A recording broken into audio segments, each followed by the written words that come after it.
Hey, good morning, everyone. Oh, obviously, it's not more. Oh, let's turn some lights on in here. It is joyously dark and still a bit dark and miserable, but it's a little bit better. Fabulous, fabulous, fabulous. So,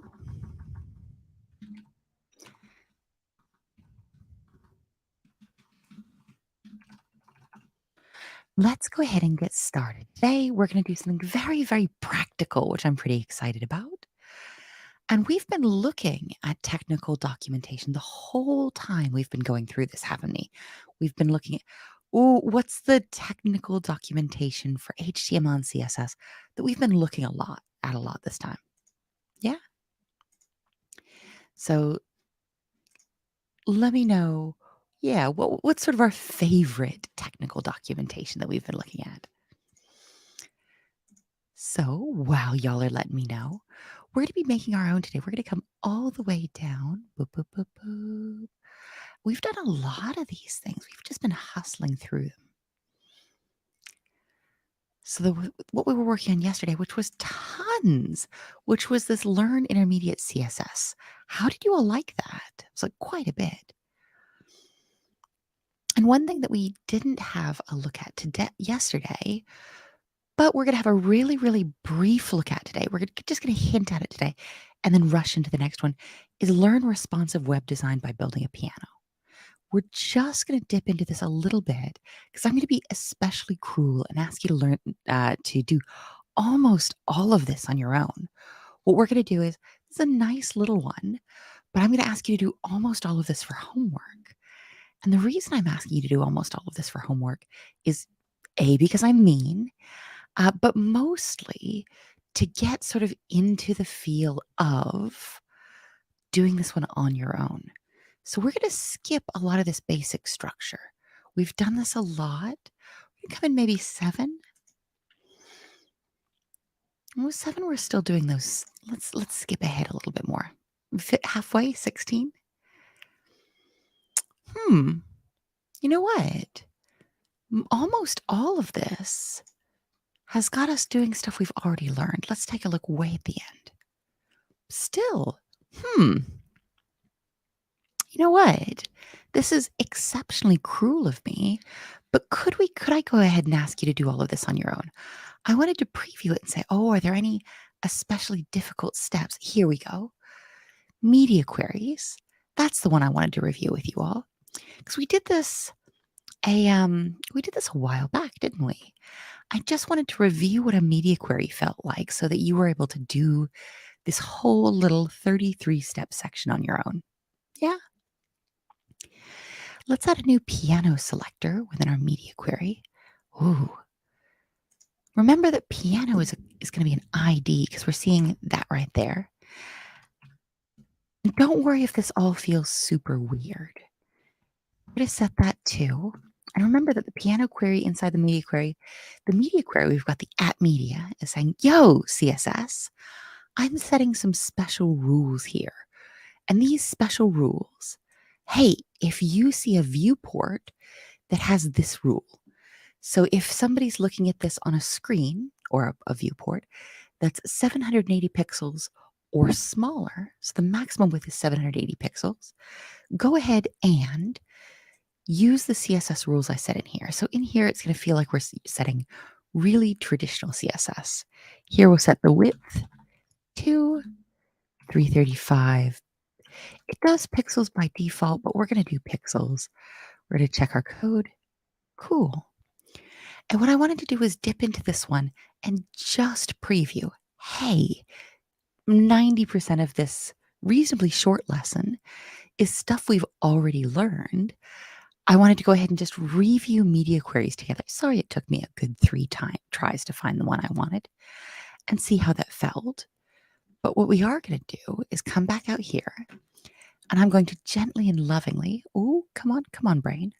We're coming all the way. We are well through this whole curriculum. Oh, we did the Picasso painting yesterday. I'm going to ask you to build a piano on your own time just to get used to the feeling of, oh, here's a project I haven't got any start on at all. And when I say by yourself, I mean, come and ask in the forums, come and ask in the Discord if you get stuck. But really, I want to be exceptionally cruel and get you to start that one on your own, if that's all right. We're going to come into the technical documentation page project. Yeah, this one, we are going to go ahead and get started together. Very, very traditionally. So, oh, cool, building a piano. Brutal, difficult solo work. It's not going to be so brutal, I promise. Whereas the technical documentation project, we're going to do this on our own, but we're going to get started together because this is one of our 5 projects that you need to finish to get your certification. And we've done, oh gosh, remind me, we've done a tribute page together. We've started a tribute page together. And then we had a survey page together we started. This is going to be another one of those. And let's take a look at it. Remember that this isn't like our regular lessons, that these projects are a little bit harder, but also they ask you for quite a bit more creativity. So we'll get let's unzip this a little bit. Yeah, let's zoom out a bit. Remember that with our regular lessons, it felt a lot like what we were just doing in the piano. We have a lesson, we finish it, we get that little green stripe up the side, and we know everything is okay. These projects are a little bit looser. We do get a testing suite, and we'll take a look at that in a second. But these projects ask us to pick what we want to write about, what we want to do. Yeah? So we're going to use HTML, CSS to complete this project. But if you want to use some JavaScript, you absolutely can. If you don't have any JavaScript in your skill set yet, not a problem. I'm going to be trying to frame some of this out with HTML and CSS because I'm joyfully rubbish at JavaScript. If you wanted to, you could use Bootstrap, and Bootstrap's a framework for CSS and CSS and HTML, or Sass if you wanted to. Don't worry if you don't know what these things are yet. It's just, if you've investigated them on your own time, you can. But for these projects, they say you don't want to use frameworks for JavaScript. No jQuery, no React, please. It'll likely mess up your tests. So just like our other projects, and what we're going to do is the same thing we've done the last couple of times, We're going to take our user stories and, being the meanest teacher in the world and the laziest teacher in the world, I'm going to ask you to remind me, what is a user story? Yeah, what does it do? I'm actually going to copy and paste these because we're going to do our building in CodePen. And that means I'm going to have to zoom out in a very weird way. I'm going to have a giant face for a second. And then I'm going to come back and have a slightly smaller giant face. There we are. So what we've done is we've come to the bottom of this build a technical documentation instruction page. And it said, you can build your project by using this CodePen template. Yeah. We're going to use this, clicked here. Super chill. And what we've got is very exciting. This is set us up a programming environment where our tests are already written. We're going to run our tests. And last time I ran our tests without writing anything, I expected to get 0 check marks. I think we might see 1 check mark because it gives us, it gives us credit for having only HTML, CSS, and JavaScript. Whew. And then these the rest of these errors, and these errors are important, even though, let's look at them a bit more detail. Even though these errors are saying, no, you didn't pass, they kind of give us a hint about what they correspond to. And what I think they roughly correspond to is that each of these tests sort of very roughly, heck, you know what? I've run the wrong one. I'm a monster. There we are. Technical documentation page. We need to ask for the right test suite, don't we? Come along then. I want a technical documentation. Okay, we've got 16 tests, which is too many, isn't it? We've got our one passing for having a tech stack. That's nice. And 14 failures, which seems terribly cruel. But here, oh, good morning. Here, a failing test is not a failure. So we can see that these roughly correspond to our user stories. And these errors are kind of helpful. Here it says, within our main section, I can see several sections. Oh, fab. And then we've got a really good question, which I'll answer in just a second. And here, our error message at the top says, there's no main section elements. So we've got a little bit of an idea. These tests give us a pretty good hint about what's going on and what's not going on. Here, it says you can write some more JavaScript if you want, but here's your instructions and comments for how to use the tests. Cool. So if we forget those, that'll be okay. Yeah. And what I'm going to do, which is going to feel like a cheat, is it says, oh, you can remove this message. I'm not going to remove it. I'm going to replace it. Oh, where have you gone? Oh, there you are. I'm going to replace it with, oh, deep breath all the way up. We're going to replace it with our user stories so we can frame these out as we go. And Tunnel Rat's got a really, really good question that I want to, usually I'm a meanie about sending your questions to the end, but this is a question that seems widely applicable to say, oh, hey, I had to take a break. And that's all right. This whole thing is designed to let you take a break. And you're getting back into studying. What are sort of the tips to getting back into it? And this is going to sound monstrous, but my tips for getting back into it are just to go ahead and pick it up again. If you want to check out the old videos we've got on Class Central's YouTube, or if you want to have a chat, you can ask in the forum or ask them in the Discord, even about lessons that were ages back, and it's not going to bother us a bit, I promise. So really the best way to get back is to just try to go back to where you started. And if that feeling a little bit choppy, go back in time. It's an easy answer. Oh, just go back in time. Go back and try some of the lessons you learned before to see, oh, wow, where do I start feeling a little bit sure on my feet again? Yeah. So there's no shame in slowing down. There's no shame in taking a break. But it's a bit of a shame. Here is my enduring cruelty. I've got user story 1, and what I'm going to ask you to all do is please tell me in the chat what we're going to be writing here. You can either tell me the code, or you can just tell me in plain language what we're going to be writing. So what I've got is user story 1, and it says, I can see, I can see a main element with the corresponding ID of main-doc. And this contains the page's main content, which is technical documentation. Okay, there's a lot of information in here. Can you all let me know what I'm going to be writing? Either what kind of code, or just give me a hint. What am I doing?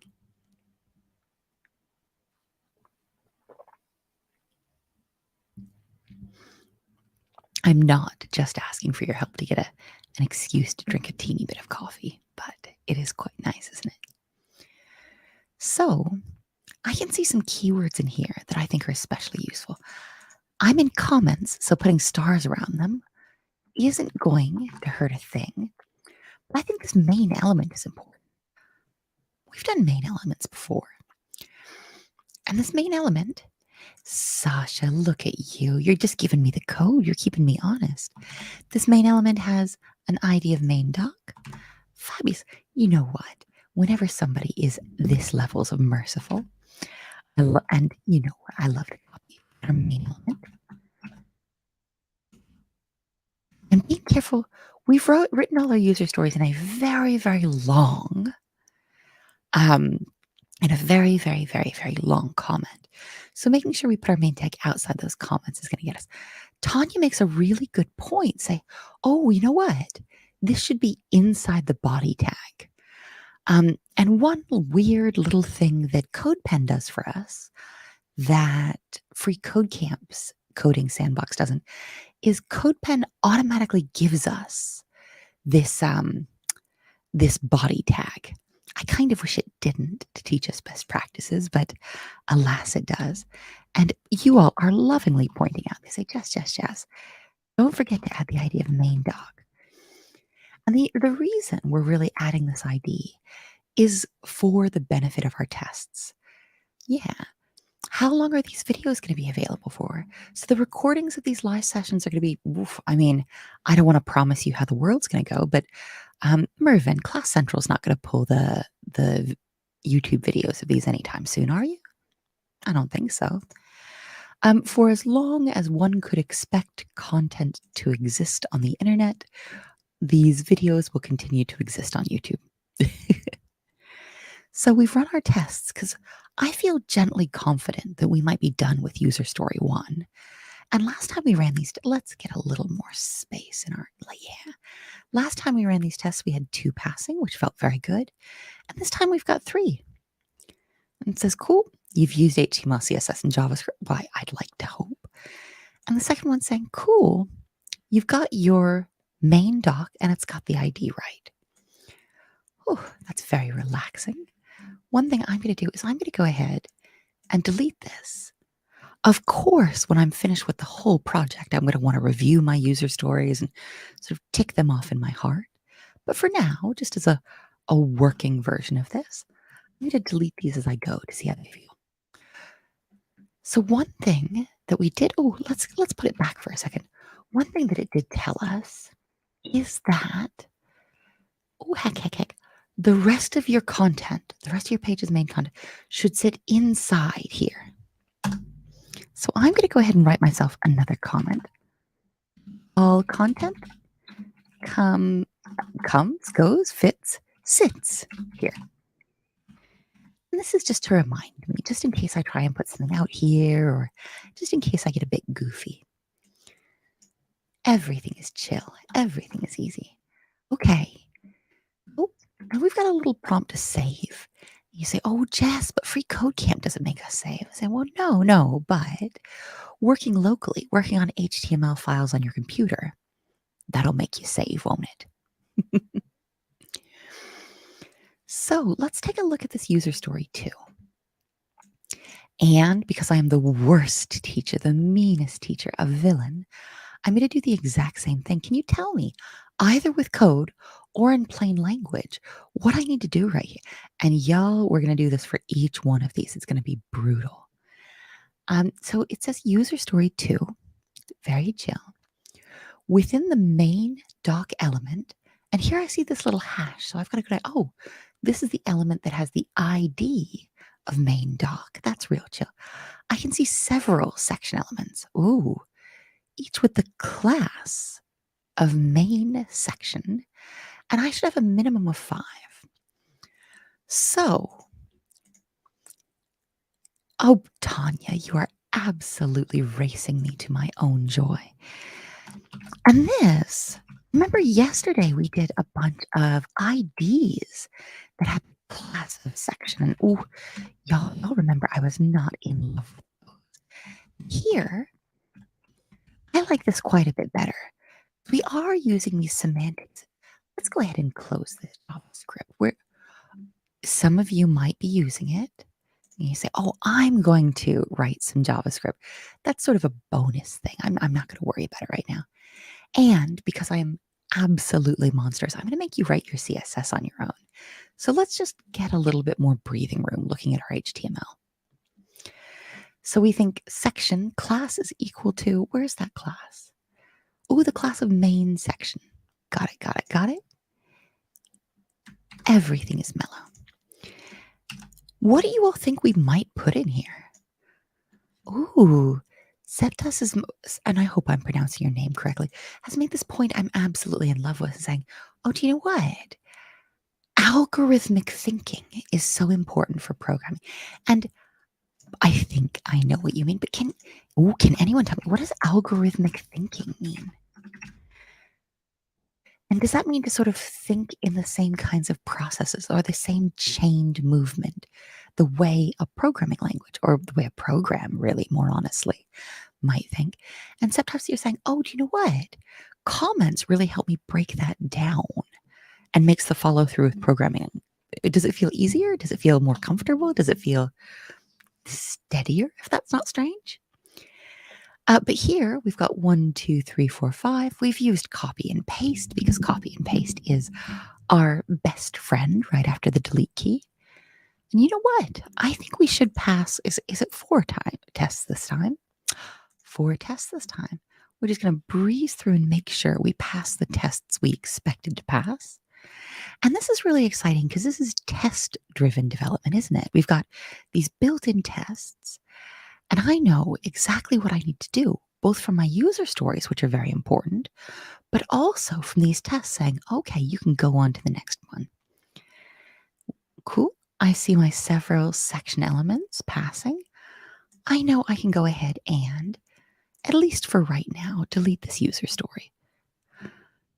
Just from my working stack of ones, I'm going to want to come back and check this at the end. And I would be very surprised if you finished this today. This is a big project. And, oh, do you know what? This is one of these creative projects, isn't it?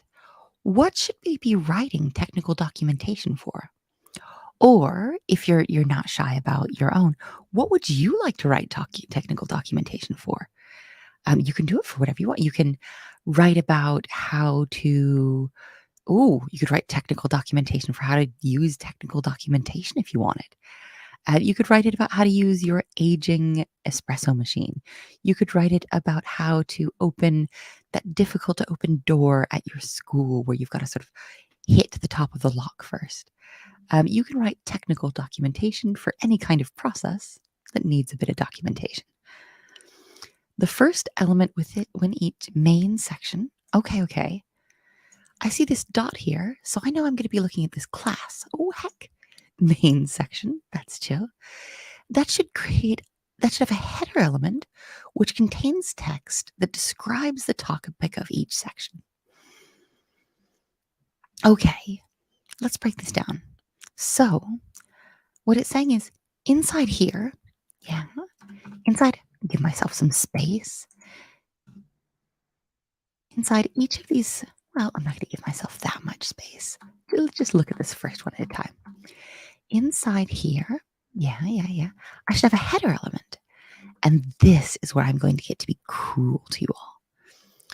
So I need a header element. Which one should I use? It's tempting to say, oh, it's the first header element I'm using so far. I want it to be H1. And actually, you point out, like, you know what? H1 could work here. Yeah. But do I want to have a bunch of different H1s on my page? Yeah. Oh gosh, you've pointed this out differently. Ajit, I was picking on you like you might have been a little wrong. So you've said, cool, here's where we're going to put our headers. I think we need a text header. So H1, H2, H3, H4, H5, or H6. But this is a little bit, wait, no.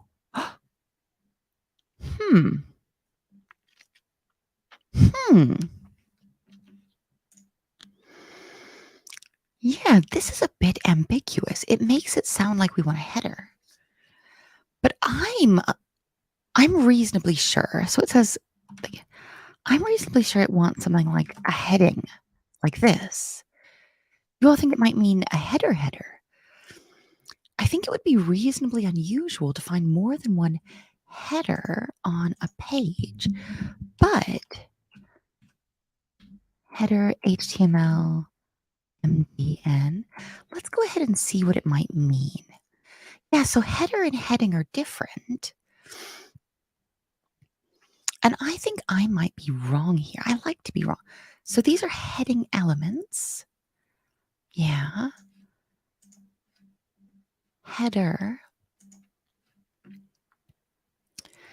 My understanding was that the header usually sits outside of main. And the header, there's usually just one of them. A header element must not be a descendant of an address, a footer, or another header element. Okay. Do we think header? I think it might be these H2 ones. Because it says here the header element is not sectioning content and does not introduce a new section. Right, and Ephedrus is saying only one header as well. You know what? Oh, Tanya makes a really good question saying, "Oh, do the header and oh heck, sorry, do the header and footer elements come in pairs?" And they're like generally you've got one header at the top of your page if you want to include one, you don't need to. It's semantically very nice too. And then you if you want to, you can have one at the bottom. Um I'm increasingly sure that this, and I'm being unkind here, I'm increasingly sure that this is written weirdly. The first element within each domain should have a header element which contains text which describes the topic of that situation. Oh, gosh, Fadila is saying, Fadila makes a very good point here. So you know what? In the example, they do use header elements for each section. You know what? Is the example in here?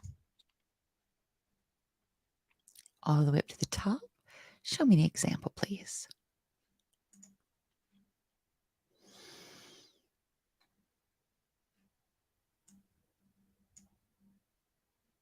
Hmm. Hmm.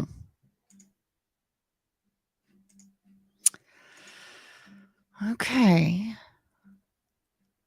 Well, I think you all might be right. I strongly and gently, aggressively disagree with using a bunch of different headers here. But if it says header, click view in editor. Where is, oh heck, here we go. Let's get rid of you. Oh, heck. Let's get rid of you. Minimize you. I don't need you quite yet. And we're going to we're going to smush the CSS. Oh, this is cheating a little bit, isn't it? Looking at the example. We've got a lot of things going on. So, we've got our nav link. Oh, good morning, my love. Oh, Ephedra says, oh, maybe you can use one for each article.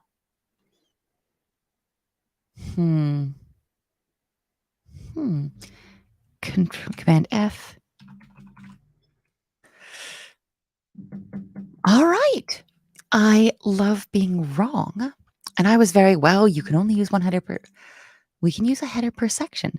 Fadila is absolutely right. And do you know what? I'm going to go way back in time because Septus was right.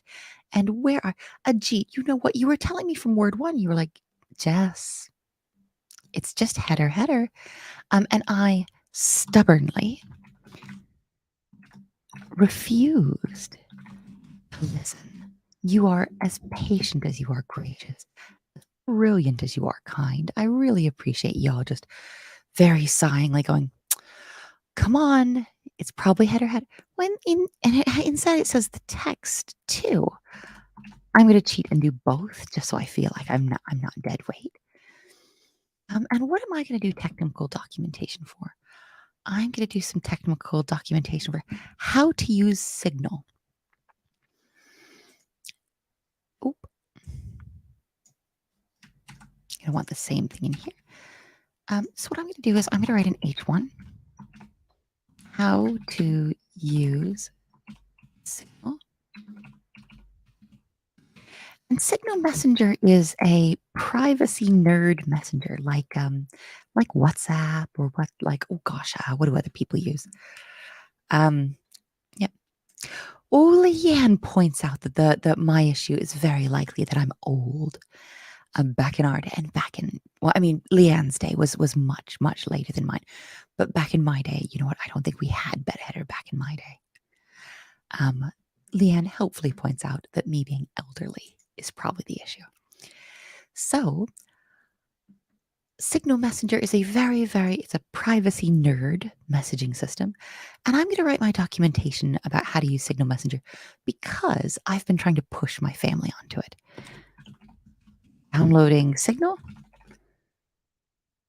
And what do I want here is to your phone.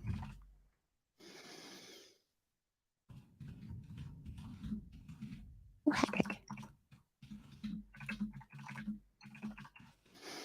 Okay, so this is working. This is all fine. I'm going to copy and paste because I'm the laziest. So what else do we need to do? Sending, oh, adding contacts. Oh gosh, what else do you need to do to be able to use a messenger? Group chats? Oh gosh, Telegram as well is sort of a different version of the same thing, isn't it? Adding contacts and blocking. There we are. That sort of covers the basics, isn't it? So how to use Signal Messenger, put it on your phone, put it on your computer, add contacts, how to do group chats, and how to block people. Which kind of covers the entirety of my personal communication, isn't it? Like, get it running, add your people, talk to your people, get tired of your people. Oh, so setting your username. So I think that might be automatically piped in, but we can, yeah. Oh, how about instead of blocking, oh, I'm doing this wrong. Privacy and safety. You can include blocking people, eh? And come up here.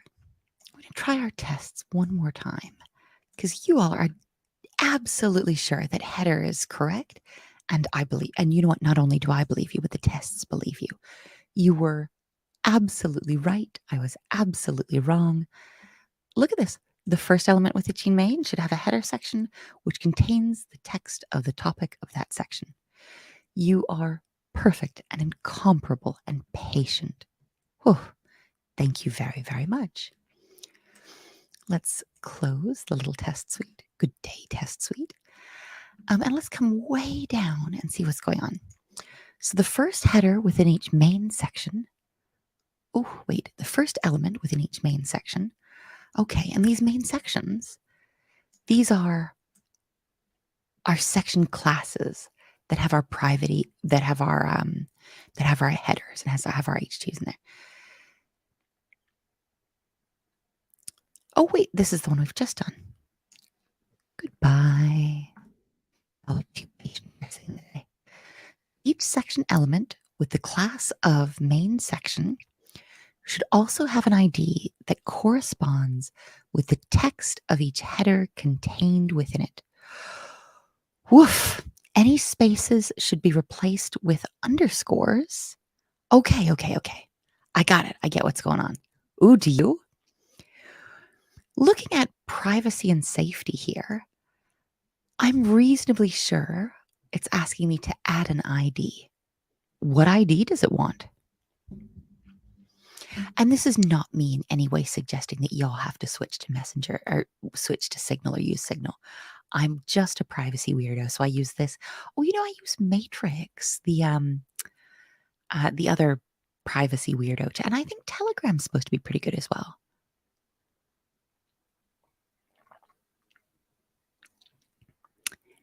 Oh, yeah. That Ajit makes a really, really good point. Ajit's gone ahead and written this out in a really content agnostic way, which is really reminding me that the next time I doubt you, and I was like, ooh, I think I might be right. I'm going to go ahead and re-examine that because you have consistently written these out in perfect understand ways. Yeah, we're creating IDs that correspond to the content we've put in here. I'm going to do this in a super quick way because I'm very, very lazy. And I'm going to say ID is equal to, I know I want an ID in each of these sections. So I'm going to copy and paste this. ID, the third ID, the fourth. And this isn't going to pass yet because these IDs don't say a heckin' thing. Oh, beautiful. Yeah. And Leanne's like, Jess, I know in my heart that you were just going to copy and paste that text in. Don't you dare forget to replace the spaces with underscores. Yeah. Gee, you better give yourself more credit or I will lovingly fuss at you. You are not like writing this out in I'm going to grab that again. When you write this out in a topic agnostic way, so this way you've written it out applies equally to anybody who's doing this activity together. That is perfect. That is so helpful. Yeah.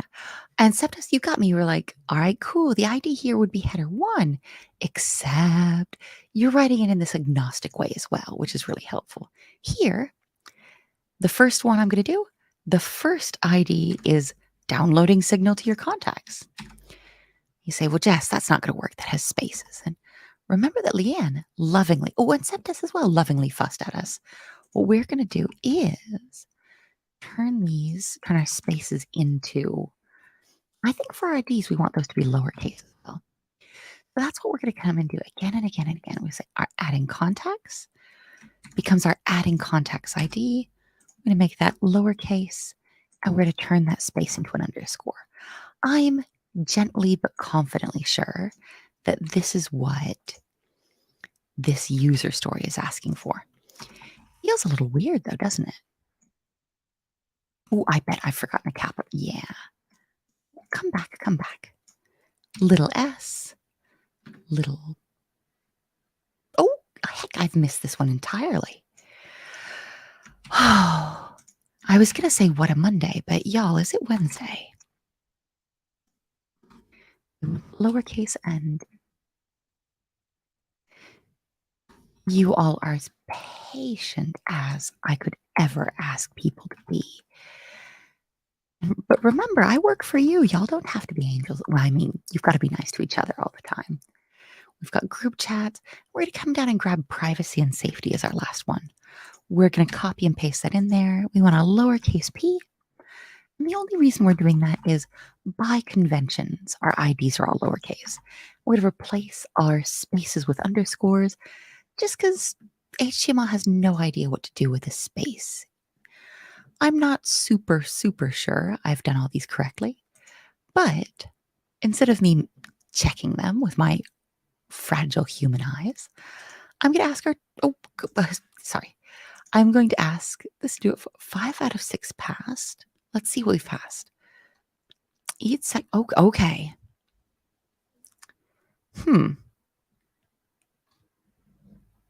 Some main sections are missing the following IDs. Okay. What have I messed up? So, how do you use Signal Messenger, section class, ID? Oh!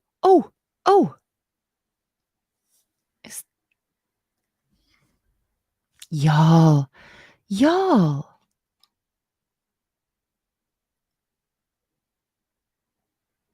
Have I downloading signal to your phone? Section class, main signal. Downloading signal to your phone. Downloading signal to your phone. Okay. My ID's in the header, not the section. Is that true? Oh, y'all. Let's check that. Let's check the documentation again. Ah. You are as right as you can possibly be.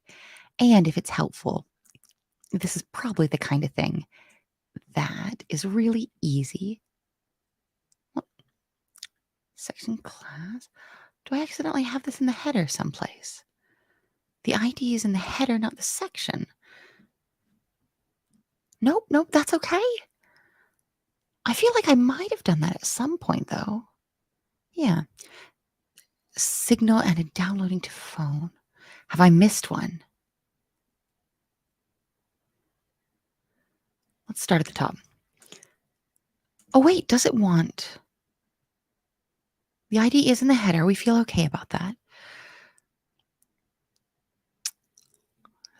Downloading signal. Does it want these to be capitalized? Am I wrong? Seems like that would be weird to have these capitalized. Do you know what? I'm going to cheat. Of course, this is going to look very, very janky. Janky being a technical term for lazily. I'm going to make everything lowercase right now, right? This shouldn't matter, but just to see if it's directly text matching, say, Jess, but this looks weird. And I say, I bet this doesn't fix a thing. All right, all of y'all. Oh, ha, ha, ha. Let's try now. 5 out of 6 still passed. Oh, downloading signal to your computer. Oh, are you saying I missed it? Underscore.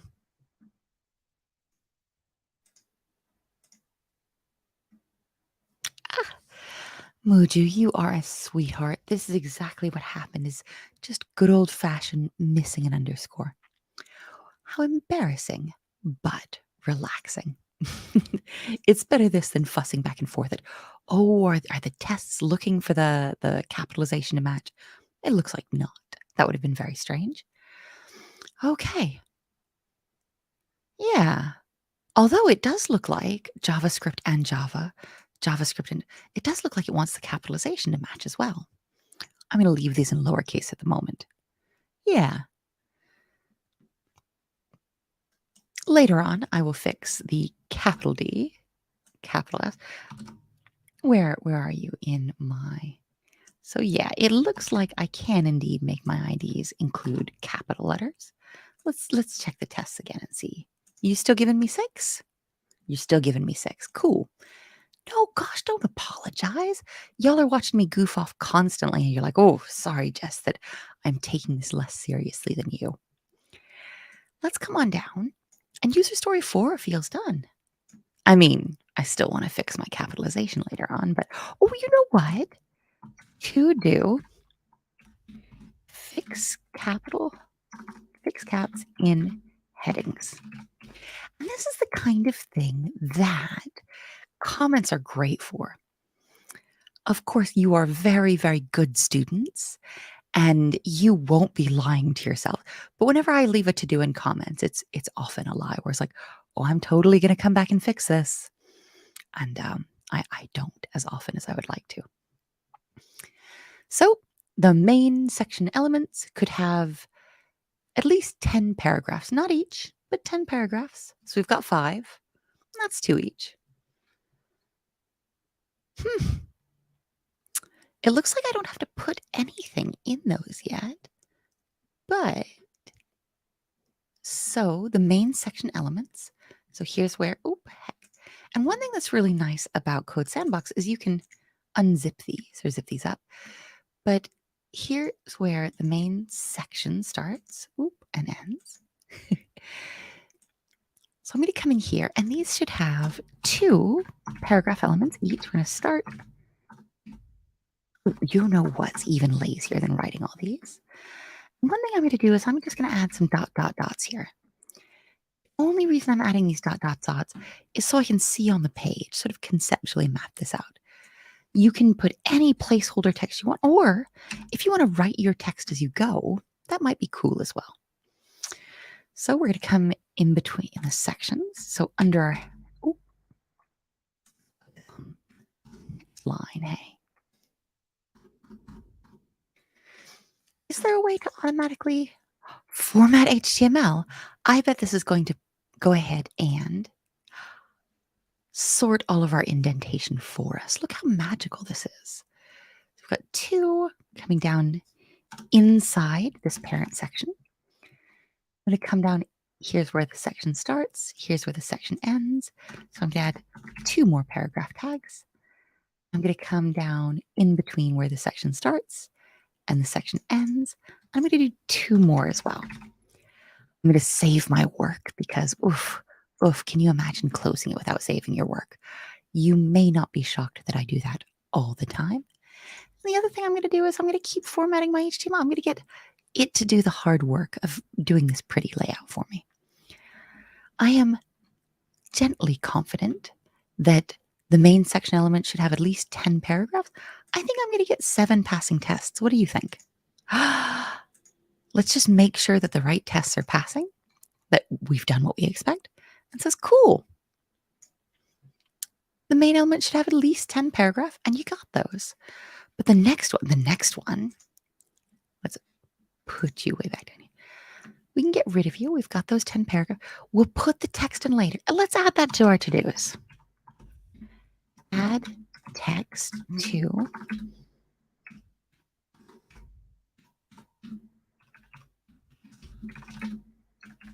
Yeah. So we're taking our assignments from Free Code Camp, our user stories, and we're replacing them with the to-dos we need to, well, really, I don't expect y'all to do my homework. How about user story 6? The main section elements. Okay, so these are these sections we keep putting stuff in. They should have at least 5 code elements in total, not each. So this is hard because I don't really know what kind of code elements I would put in for downloading Signal. I might need to change my assignment, my topic, and that's okay. But also, we haven't looked at code elements yet. We're writing documentation, so let's come to the documentation. Here, I say, oh, I need to use an HTML code element. Code element. Hey, we've got, here it says the inline code element, and then it says this documentation's in US English. Okay, I can work with that. And then it says, well, this is about the web, and this is about an HTML element. Oh, that's probably what I want, isn't it? What I'm doing down here is we've got this little example. And I'm coming down and I just want to see what the syntax looks like. Yeah, I want to see. Yeah, here's what I want. Here's a paragraph that starts. And here's where the code starts and finishes. Okay, so it's pointy brace code, pointy brace, close code, pointy brace. I can do this. This is super chill. So I'm going to put it inside my P elements. Yeah. Let's say, and you know what? It's probably going to make more sense if you're writing this as you go. And I'm not going to do that because I'm mean. Also, because I'd have to choose a new topic, wouldn't I? Well, I bet that if you're technical enough, you could find. Here we've got code element starting, code element finishing. Here, I'm going to put 3 exclamation marks. Not because that means anything really, but just to remind myself that this is the kind of stuff I need to change later. Because I'm the laziest teacher in the world, I'm going to go ahead and replace all of my top P elements to these ones that have the code in here. Because I think that's going to let me pass. What I'm looking for is I'm looking to see 5 different code blocks. And I'm cheating by looking for these exclamation marks 5 times. 1, 2, 3, 4. Haha. 5. Oh, chill. I'm gently confident that when I push this and run my tests, let's come and just make sure the tests we expect to pass are passing. And here it says, hey, you should have 5 code elements total. And this is where I'm going to be exceptionally cruel because we're going to do one more of these together and then I'm going to abandon you. And by abandon you, I mean answer your questions about really anything you want to chat about. Oh, so King of Delphi is asking, what's this testing thing we're looking at? And these are the built-in tests that are set into our templates. So if you're coming in and using these free Code Camp projects, they write you a little test suite for these. And the way we get to them, let's come back to build a technical documentation page. So this is our assignment page, the project page on Free Code Camp. And we're coming all the way to the, here we've got a heads up that we're building this in codepen.io. We're not building in the sandbox. And here's our example. If we wanted to take a look at the example, here's all of the user stories. And here's really our assignments. Our assignments are wiggly, aren't they? Fulfill the user stories below and get all of your tests to pass. Oh. And this is the most important. Give it your own personal style. Yeah. But when we come down to the bottom, that's a nice long trip, isn't it?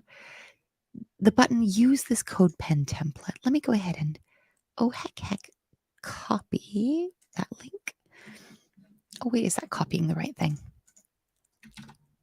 No, that's copying the text, isn't it? copy link, copy link address should do that. And the template here, yeah, is what should go ahead and let you do that. I confess that this is an even more abstract. So breaking down these user stories is just something I love to do together, partially because you all are fantastic at it, and partially because it's really, really good practice to just talk about them and get into the flow. But you all are going to have to build these projects on your own. Isn't that scary? Isn't that big and weird? And these are going to be one of the 5 projects you need to submit to get your certification. When you're done with this project, I'm going to give it a title. Oh gosh, Signal Technical Documentation. Once you're done with this, what you can do is, and I'm not going to do it because I'm not finished. When you're done with this, you come up and copy the link to your CodePen and give it right here. So I've completed this challenge means, oh gosh, I'm ready. Look at my documentation page. Give me credit. And one thing I really, really enjoy about Free Code Camp is because you've got to finish these 5 projects to get your certification, it means you've got kind of a built-in portfolio. When somebody, I'm going to be an employer, so I don't know why my employer voice is just a growlier version of my voice. But, oh, hey, I'd love to give you this job, but where's your portfolio? What have you got? You say, oh, here are these projects I did for Free Code Camp. This helps make up a big part of my portfolio. And of course, if you do other stuff, and I want you to do other stuff, I want you to do cool, weird web stuff when you've got the time. That should go in your portfolio as well. Does anybody have any questions about this project, about anything in the world, really? And while we're waiting for questions, I'm going to take a look at the curriculum because I'm going to take a deep breath down, all the way to the beta curriculum, because I want you all to get credit. I want you to take a moment to see how much we've done together. And if you've had to take a break or if you aren't finished with all this, that's okay. It's super chill. The videos aren't going anywhere.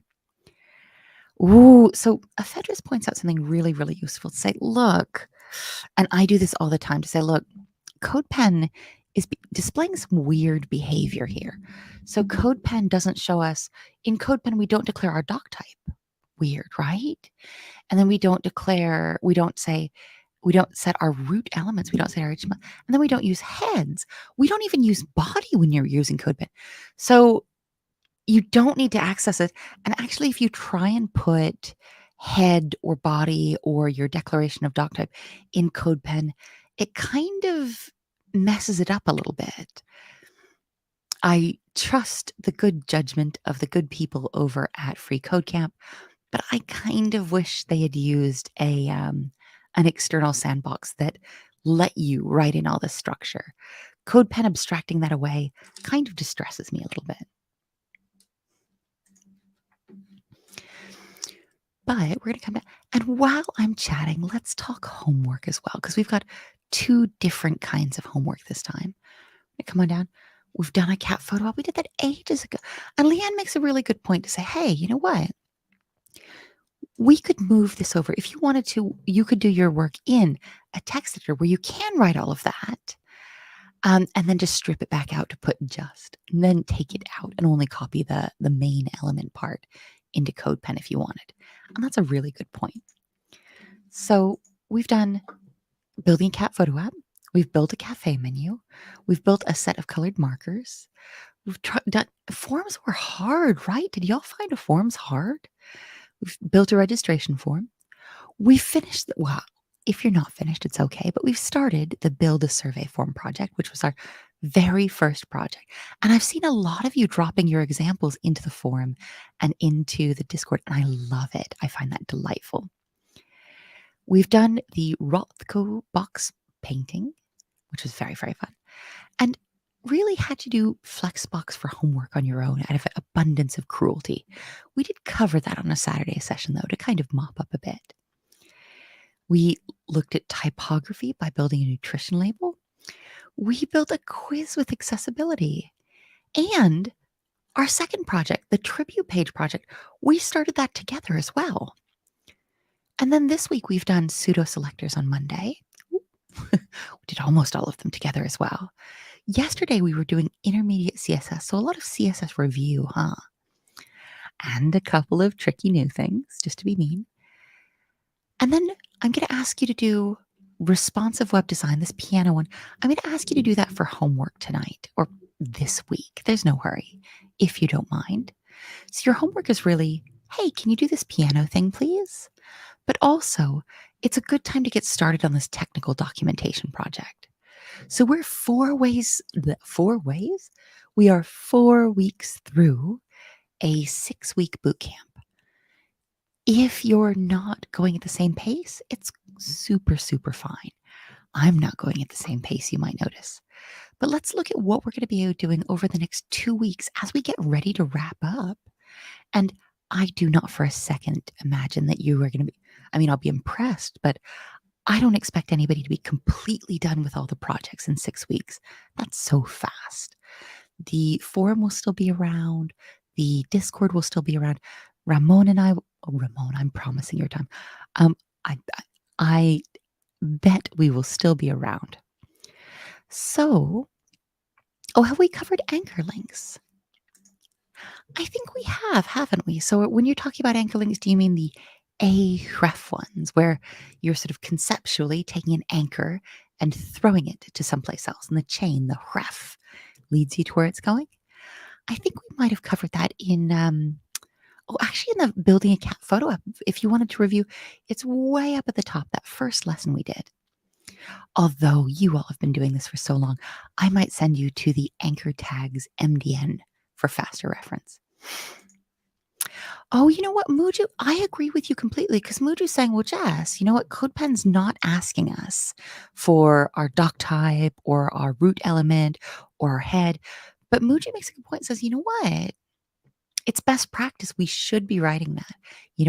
Muju, I agree with you and I disagree with CodePen.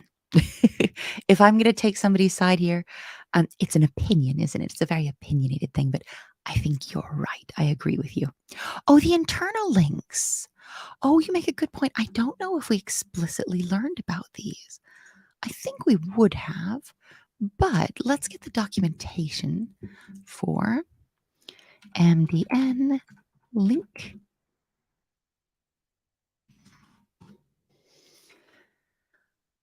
Oh, wait, we don't want link. Creating hyperlinks, that'll do it. So here's a lesson, which I think is really useful. Oh, with some here's the anatomy of a link. Okay. And let's try. Oh, you're not going to show me internal links.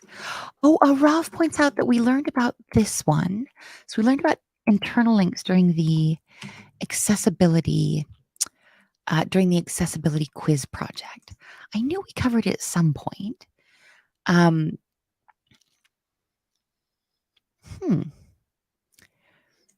But here we cover that again.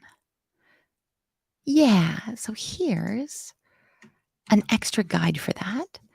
So we've just got the documentation for links dropped in. And here's a little bit of a different lesson. So if you say, oh, wow, this isn't like really, really clicking, but how's this feel? Here's a different kind of lesson, somebody else to walk you through this. Michael's asking, oh, hey, it's a very informal way to ask. I love it. Oh gosh, you don't need to apologize. Never be sorry. And saying, hey, are we going to cover Bootstrap in this boot camp? And we're not really. So Bootstrap, I'm just going to preview what it is very quickly.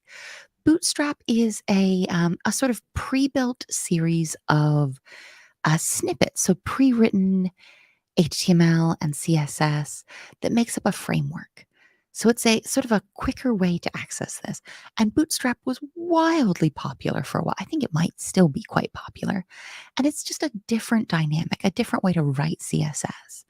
I'm so sorry we're not going to learn it in this boot camp because we're focusing on plain old HTML and plain old CSS just to get the basics right, just to get those really singing in our heart, to make sure we're feeling really confident about these. And then say, okay, y'all, Bootstrap exists if you want to check that out. Or even stuff like Tailwind exists if you want to check that out for different ways to write CSS. But being a little bit of a purist myself, and by purist, I mean lazy about learning new frameworks, or Bootstrap is a bit of an old framework. I'm always encouraging learners to learn the fundamentals first before learning the frameworks. That's where my brain is. And speaking of which, so we do have our we do have our expected guest session, like what you'd expect from a guest session. So we're going to have Parham Dostar come and talk to us tomorrow about accessibility. But we have a bonus guest next week. So next week we'll have two guests and our guest on Monday. So we've got Ramon teaching in the afternoons for JavaScript. But right after his talk, we're going to have a guest come and talking to us about not needing as much JavaScript as you need. And this is going to be useful even for folks who aren't doing the JavaScript bootcamp, because he's also going to be talking about, so this is Stuart Langridge, who's just brilliant and such a good teacher. He's not just going to be talking about, hey, you don't need to use all that JavaScript, but he's also going to be saying, hey, you don't always need to use a framework. And this is going to be in the context of JavaScript, but I think it's going to be useful for things like CSS as well. Yeah, I got nothing bad to say about Bootstrap, but we're not going to learn it during this bootcamp just because we're focusing on sort of the very absolute technology of CSS. It is a perfect question, and my apologies that we're not going to handle that. Oh, yeah, and we've got our guest session tossed in there. Stuart is the calmest man in technology. Oh, so what is a CSS preprocessor? What do we do? I've got a pretty good idea of what a CSS preprocessor is, but I don't want to look too silly. We can look it up on DuckDuckGo. You can use Google if you want. And look at that, Free Code Camp has done this. So this is going to be like a framework, but these are sort of pre-written code, and they create a CSS for you. And this will be some stuff like Sass has it. And they've got sort of built-in guides. So yeah, be able to set variables. And you are not going to be surprised that the CSS preprocessor that I recommend, let's drop this in, is a little bit advanced. The CSS preprocessor that I recommend is none. So I'm a little bit of a purist and say, okay, cool. What's the benefit we're looking to get out of here? And some of the benefits are, reusability if you've got a lot of CSS and you want to set variables. And they can add some functionality that CSS lacks. But yeah, I'm not really super into preprocessors myself. I've gone ahead and dropped that in. And don't worry, if you've never seen the phrase CSS preprocessors before, you won't need it for a while. So y'all are just starting out with HTML and CSS. Absolutely dig into this if you want. You're so welcome to disagree with me. But for me, I'm like, oh, you know what? We don't need these till we need these. Yeah. One thing about computer science, one thing about the world that I think about a lot is that it's all very complicated, isn't it? And part of teaching is thinking about when to abstract things away. And it feels almost like lying by omission, doesn't it? So I say, oh, cool. There are these millions and millions different things you could, or sometimes it feels like you should learn just around HTML and CSS. And as a teacher to say, cool, these all exist. When you've got questions about them, we'll look at them together. We'll look at what's going on with those together. But abstraction in teaching is, where do I, or where should we skip these things for now to say, we can preview that these exist. CSS preprocessors are a thing. There are benefits to them, but we're not going to dig into these together right now, just because these are a little bit, it's a little bit advanced for what we're doing right now. Fadila, I'd be so happy to answer this. So Fadila's saying, so in this, what's going on with it? Which lesson is this in? We can go ahead and look at it together.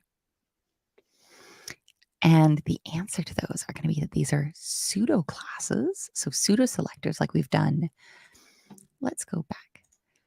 So these are going to be pseudo selectors like we've done here in building a balance sheet.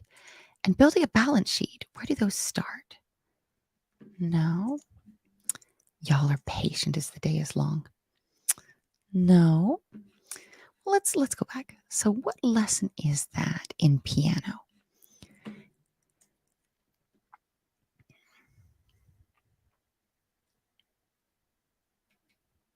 Oh, come on, Jess. Where's that dang piano? Oh, not Picasso painting a piano, a piano. And what lesson does that start in where we start looking at because there's two things we've got going on here. This star is a wild card. Yeah? And if I say star, colon before, I'm saying, hey, anything. And let's see if we can get, where is my gentle, rubbish human brain? We want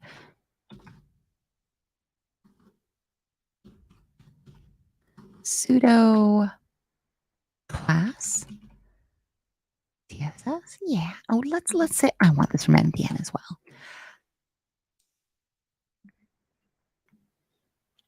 That's on step 10 we're going to look at. So pseudo classes are going to be where we use these additional ones. Let's open you as well. Let's look at you in a second. Pseudo elements are used to style a specific. Are we using pseudo classes or pseudo elements right here? Where's my before? Current, past, future. Oof. Hey, there we go. Okay, so this is in pseudo elements, not in pseudo classes. Here we go. Oh, this is what we're looking at, isn't it? Yeah. And Septis makes a fantastic point where Septis is like, you know what? This wild card, I think what this is saying is that the star means all elements that apply to this before rule. So CSS pseudo element is a keyword. Cool. That's got these double colons. And here's a really good example. So star ... first line. So the wild card, colon first line, would say anytime you see an element, all of the elements you can see, because that's the wild card, all elements you can see. So change the first line of any paragraph with that star. So this star, this wild card, says any element that you can apply this to based on your scope, go ahead and do this. And let's see where before. Oh, heck. And you say, Jess, well, this is weird. I say, right? Where's before me? So this here, when we say before, we're saying any of the first child or any of the first children in a selected element.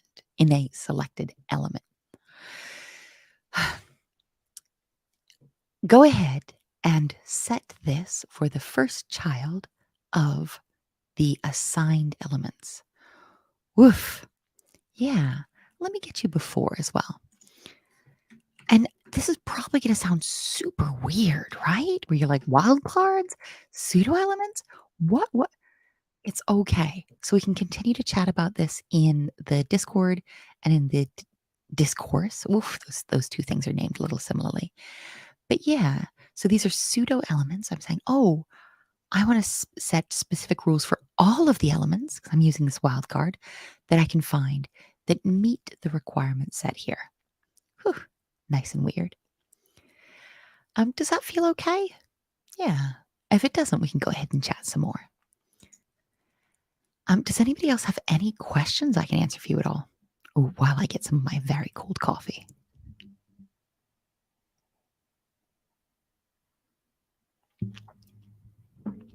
If there's not, I might gently and quietly and slowly and lovingly say goodbye for the day. Having said that, I'm going to be right back tomorrow with your guest speaker. You'll never be shy of me. So your homework, if you don't mind, is to go ahead and try and tackle this responsive web design by building a piano. And it sounds like I'm saying you've got to do it on your own, which I am. It's homework, beastly. But you don't have to do it all on your own. Come hang out in the forum, come chat in the Discord, and either myself, maybe not today because I'm going to be a little bit busy with work, but either the instructors or, let's hang on. We've got another really good question. Let's take a look at that as well. Or the other students will be happy to help. Yeah, so help each other. It's very, very nice. So your homework is going to be to finish this responsive web design by building a piano and start your technical documentation project. Yeah, super chill. And Fidel is saying, cool. But what does this mean when it says box sizing inherit? Ooh, and let's go ahead and look these up because we see box sizing. What do we think box sizing is going to do? You say, oh, Jess, are you just looking everything up to be mean? Yes. Ooh, so box sizing. Okay. And this sounds rubbish of a way to explain this, but box sizing, oh, it is setting the parameters for your box. So it's setting how the total height and width of an element is calculated. Okay, well, we've done this before in a bunch of different ways, but we're using the box model here. That's chill. And inherit. I'm going to be exceptionally cruel here. And I'm not going to answer your question at all. I'm going to ask someone else. So anybody, what do you think box sizing inherit might mean? So we know that box sizing sets the width and the height of the box, the imaginary rectangle for our element. I can set it to different sizes. Oh, Septus, you know what? I think you're absolutely right. So you say box sizing and say, hey, I want to set the width and the height for this imaginary rectangle that encases our element. And when you say inherit, Septus is like, you know what? I bet you money. I mean, you're not offering to bet money. I'm offering to bet money for you. Real imaginary money. I think when we say inherit, that we want to just go ahead and get the height and width of the parent and apply this to the child. I think you are absolutely durably, engagingly right. But let's see where. I bet if I search for Command F, inherit. Ha ha ha. Where's inherit? Border box. Inherited. Cool. Yes. Inherit. What does that mean? Cool. The initial values are going to be set to inherited properties, which are by default set to the value of the parent element. Oh, Fidel makes a really good point here to say, well, why couldn't we write star before, star after, and then border size? Why couldn't we write the rules in there?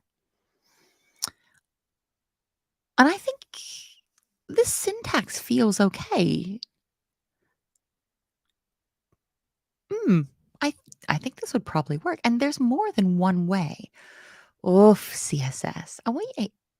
There's almost always more than one way to get the same visual effect. Yeah. So you say, hey, why am I using box sizing here instead of setting width and height? Yeah. And Septus points out that, border box is going to include the padding and margin, which might not be desirable. But if it is desirable, if you did want to include the padding and margin, you could have done that instead. Yeah. I want to be, and it's difficult because for the tutorial environments, you've got to write it the way they expect you to write it to pass. Oof, a bit rubbish. With CSS more generally, there's often multiple different ways to get the same type of layout, the same kind of visual effect. And some of them will have impacts on how responsive it is, which can be troublesome. And some of it could have accessibility impacts. But taking a little bit of time and saying, what gives me the effect I'm looking for? What makes the most sense here? And using the one that you're the most comfortable with and that meets your requirements. You're usually going to have some choices there. Does that feel all right? It feels weird to me that there's multiple different ways to get to the same place, but computers, they're a bit weird. Shall I gently and lovingly and, yep, in a very, very relaxed way, let you go? Remember, your homework is to go ahead and try and finish the piano thing if you like. Very, very cool. To go ahead and start your technical documentation project. And then Y'all know your homework. You absolutely know your homework, don't you? It is to have the most relaxing, the softest to yourself, the gentlest to yourself rest of the day, or if it's late at night where you're at, to go ahead and have the gentlest tomorrow to yourself that you can. We're going to be back with our guest spot tomorrow, but that's going to be pretty late in the day. So that is, what time is it now? Oof, that's like 12 hours from now, but tomorrow. Offset by 12 hours. So it's going to be, if it's morning for you, it's going to be in your evening. If it's evening for you, don't try and make it. Just catch the video later. Don't stay up in the middle of the night. I'm going to let y'all go, and I hope you have the easiest day you can. Bye, my loves.